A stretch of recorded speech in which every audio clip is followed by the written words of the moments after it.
The first thing Martin felt was the coldness of metal pressing against his skin. His eyes fluttered open, and it took him a moment to process his surroundings. Harsh fluorescent lights glared down at him from above, casting a sickly white glow over everything.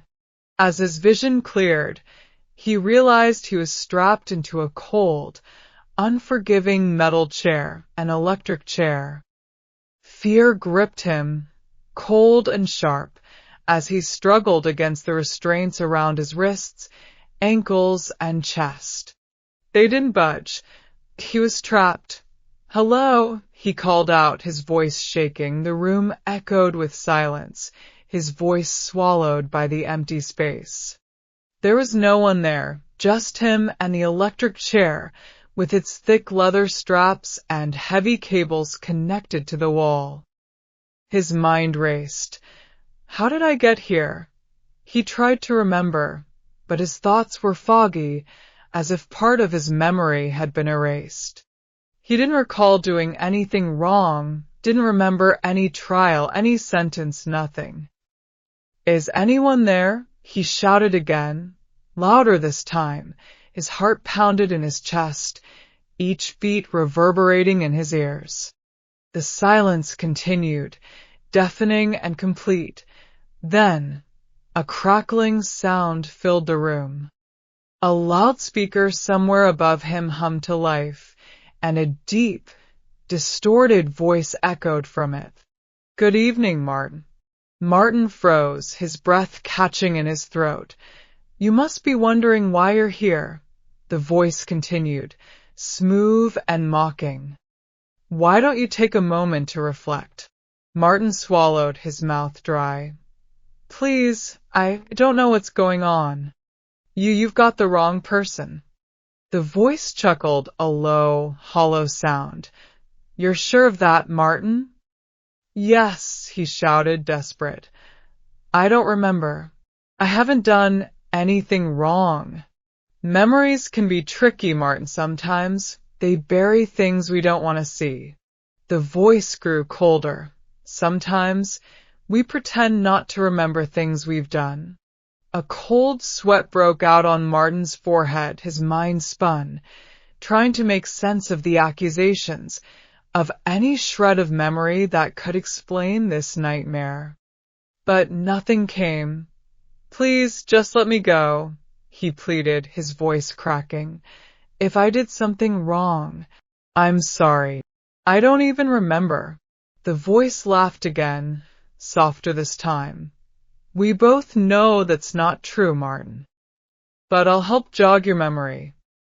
The lights flickered, and the walls around him lit up, suddenly alive with images. They were grainy and blurred at first, but then they sharpened into something horrifyingly familiar. Martin's heart skipped a beat as he saw himself on the screens. There he was, in dark alleys, in parking lots, watching, following, and then attacking. The images showed him stalking people, his face twisted in a grin that made his stomach turn. "No," he whispered, shaking his head. That's not me." "Oh, but it is you, Martin," the voice replied, the sadistic pleasure in its tone unmistakable. "You are good at hiding it, burying it deep. But deep down you remember, don't you?" "No," he screamed, thrashing against his bonds. "I would never. I couldn't. Denial will only prolong the inevitable," the voice said calmly. "You chose this. Martin, you've hurt people, taken lives, and now it's time to pay."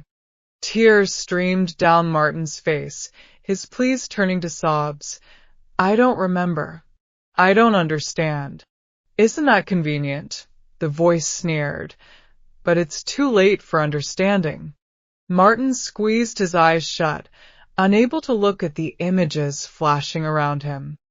They were everywhere, images of his victims, their faces contorted in terror, frozen in moments of fear and pain. Pleased, he whispered, defeated, broken. I'm sorry. The voice went silent for a moment, then returned, almost gentle. Apologies won't change anything, Martin. Justice has been waiting for you, and justice will be served. A loud, mechanical click echoed through the room. Martin's eyes snapped open, his heart racing as he heard the hum of electricity coursing through the wires connected to the chair. The smell of ozone filled the air, sharp and metallic. Goodbye, Martin, the voice said, almost tenderly. May you finally find peace. With a final, desperate scream, Martin felt the surge of electricity flood through his body. Pain exploded through him, every nerve on fire, every muscle seizing as the current tore through him. His vision blurred, his thoughts fragmented, and the last thing he heard was the distorted voice, cold and unfeeling. Justice is served.